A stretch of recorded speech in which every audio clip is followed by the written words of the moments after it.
perjalanan yang sangat jauh, tibalah Kim Tan dan Eun-sang di sana. Ia meminta Eun-sang tinggal di mobil karena ia harus menemui seseorang.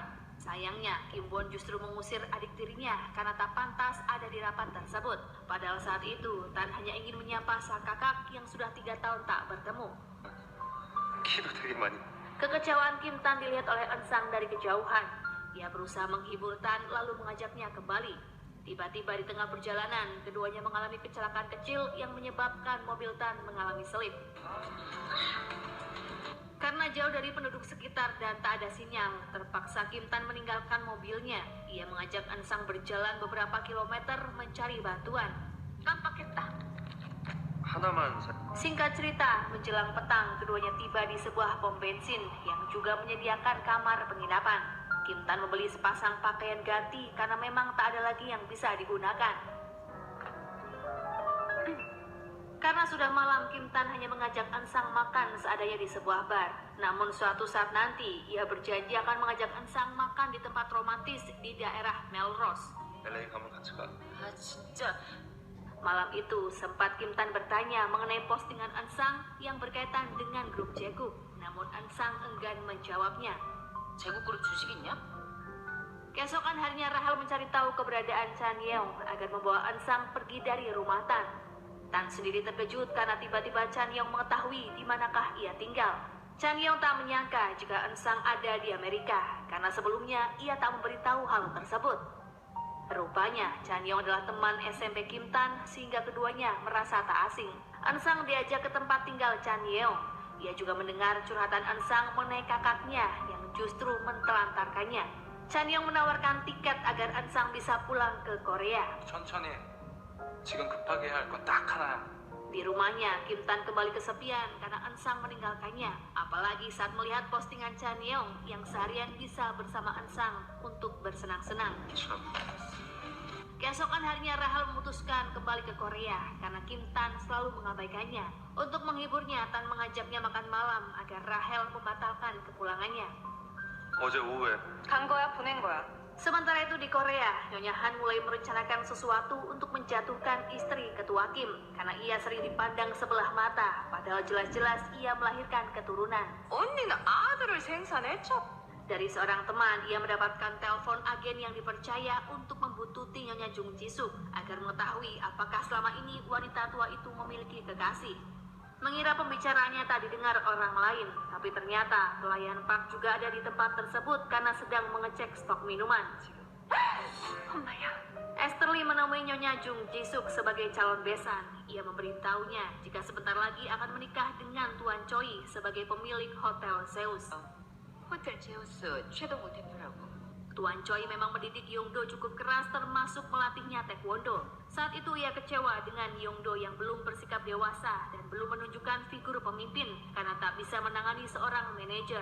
Tuan Choi memerintahkan Yongdo untuk menjemput Rahel di bandara agar keduanya lebih akur.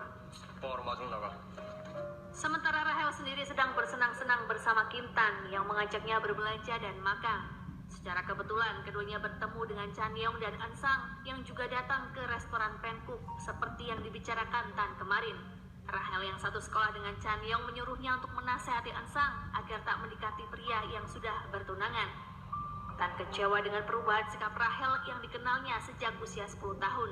Dulu Tan bersedia menjadi tunangannya karena mengira Rahel adalah gadis yang cerdas, anggun, dan sopan. Namun saat ini Rahel sungguh berbeda. Kembali ke hotel, Rahel bertemu dengan Kim Won.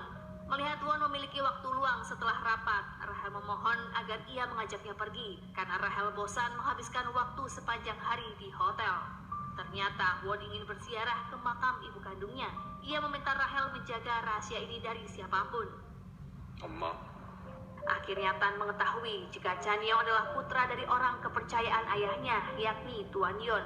Ia lalu mendapatkan nomor telepon Chan Yeong agar bisa mengetahui keadaan Eun-sang. Namun saat itu Eun-sang enggan menghubungi Kim Tan karena menganggap keduanya tak akan pernah bertemu lagi. Keesokan harinya Rahel diantar Kim Tan hingga ke bandara. Sebenarnya Rahel sangat ingin Tan kembali ke Korea. Namun saat itu Tan berkata jika ia belum memiliki nyali. Di waktu yang bersamaan, Eun-sang juga ada di bandara dan melihat Kim Tan bersama Rahel. Karena tak enak hati, Ansang sengaja menghindari keduanya. Namun Kim Tan justru memanggilnya dan menghampiri gadis itu. Ia meminta nomor HP Ansang yang membuat Rahel sangat cemburu. 찍어, 네 전화번호. Ansang tak ingin membuat hubungan Tan dengan tunangannya terganggu, sehingga ia meninggalkan Tan begitu saja. Hari-hari Tan terasa membosankan meski banyak teman yang ada di sekelilingnya. Namun Tan tetap memikirkan Ansang. Di dalam pesawat, Rahel masih saja kesal. Ia tak percaya jika Tan menyukai gadis yang di bawah level dengannya. 가족을 기다리는 거야. 맞아, 저거.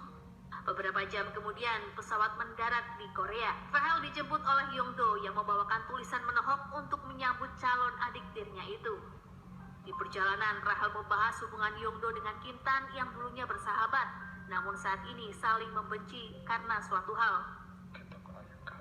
결식 보름 날까봐. Sementara Won sedang membeli perhiasan sebagai oleh-oleh untuk kekasihnya yang bernama Hyunju. Kekasih Won ternyata adalah seorang gadis yang menjadi guru di SMA Jegu. Ansang terkejut saat masuk ke rumahnya karena sudah tak ada barang-barangnya yang tersisa. Ternyata ibunya sudah memutuskan untuk pindah. Ternyata semua uang tabungan sudah ibunya berikan pada Ensuk tempo hari. Ansang kebingungan karena ia kini tak memiliki tempat tinggal. 길바닥에 나왔냐고!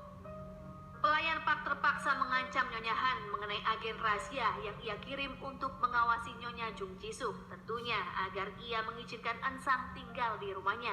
Beberapa saat kemudian pertengkaran terjadi karena Nyonya Jung Jisuk datang ke rumah ketua Kim untuk menjenguknya yang sedang sakit. Nyonya Jisuk memarahi Nyonya Han karena tak becus mengurus ketua. Keduanya bertengkar hingga membahas mengenai status Nyonya Han yang belum dimasukkan ke kartu keluarga, meskipun ia adalah ibu kandung Kim Tan. Nyonya Jisuk sendiri juga merasa tersingkir karena meski berstatus sebagai istri kedua, namun ia tak memiliki putra dari hasil pernikahannya dengan ketua Kim. Ansang bertanya pada ibunya kepada siapakah ia harus berpihak. Pelayan Park lalu menjelaskan silsilah keluarga dari ketua Kim. 처음이야, 진짜? 회장은 사람 좋아. Beberapa waktu kemudian Kim Won datang yang membuat mereka malu untuk bertengkar lagi. Ansang diminta tolong ibunya membawakan obat pada ketua Kim sekaligus memperkenalkan diri. 기남 여사 딸내미인가? Ketua mulai membujuk Kim Won agar menerima keberadaan Tan di dalam keluarganya. Begitu juga dengan Nyonya Han yang saat itu bertanya, sampai kapankah Won melarang Tan kembali ke Korea. 우리 탄이 언제까지 못 들어오게 할 거야? Selagi Ansang tinggal di rumah ketua Kim, ia membantu semua pekerjaan ibunya karena tak tega melihatnya selalu kelelahan. Ansang berjanji akan mencari pekerjaan dan mencari jodoh yang kaya agar hidup mereka tidak kesusahan. 돈 많은 남자 꼬셔. Ia pun berjanji pada Nyonya Han akan secepatnya pindah. Ia juga akan memastikan anggota keluarga Kim tak akan yang menyadari jika Ansang tinggal di rumah itu. Hari demi hari, Ansang disibukkan dengan berbagai pekerjaan paruh waktu hingga pundi-pundi uang masuk ke rekeningnya. Sementara Tan tak bersemangat kuliah karena ia ingin benar-benar kembali ke Korea. Ia akhirnya menelpon Tuan Yon tentang rencananya dan berbagai resiko, terutama tentangan dari Kim Won. Beberapa hari kemudian, Tan akhirnya mendarat di Korea. Bukannya pulang, ia langsung menemui Kim Won di kantor Jegu Group. Awalnya Won mengira jika Tan hanya beberapa hari di Korea. Namun saat Tan berkata jika ia akan menetap, ekspresi Won seketika berubah, seolah ingin memutuskan hubungan keluarga. 다른 형제끼리 조금은 상냥해질 게.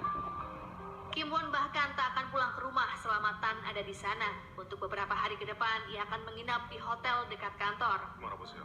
회사 가까운 곳으로. Ketua Kim dan Nyonya Han sangat bahagia melihat Tan telah kembali. Saat itu seorang pelayan mengeluarkan barang milik Tan yang salah satunya adalah kaos kaki milik Ansang yang tertinggal di Amerika. Tanpa Tan sadari, seorang gadis yang selalu ia rindukan kini tinggal satu atap dengannya. Sebenarnya beberapa kali Tan sudah merasakan ada seseorang yang sering keluar masuk pintu dapur. Namun saat itu Tan masih ragu untuk memanggilnya. Ansang sendiri memang menjaga jarak dengan anggota keluarga Kim. Ia hanya tahu jika pria tersebut adalah adik tiri Kim Won. Saat itu Ansang yang masih mengantuk terpaksa harus dibangunkan ibunya pagi-pagi buta karena situasi di rumah sedang tidak nyaman. Tak sengaja Yongdo melihat seorang gadis yang memikat perhatiannya yang tak lain adalah Ansang di sebuah minimarket. Namun saat ingin berkenalan, Ansang keburu pergi. Pernah suatu ketika Ansang memposting tiket perjalanannya ke Amerika di media sosial. Melihat story Ansang, Kim Tan meninggalkan komentarnya. Lagi-lagi pertemuannya dengan Ansang Karena penasaran, Kim Tan akhirnya bertanya pada ibunya, siapakah gadis berambut panjang yang ada di rumah ini. Nyonya Han berkata jika itu adalah Ansang, putri dari kepala pelayan. Betapa terkejutnya Tan setelah melihat Ansang benar ada di rumahnya. Keesokan harinya, ia melihat kamar Ansang di dekat dapur yang ternyata hanyalah sebuah ruangan sempit yang dipenuhi barang-barang sekaligus tempat pelayan Pak bekerja.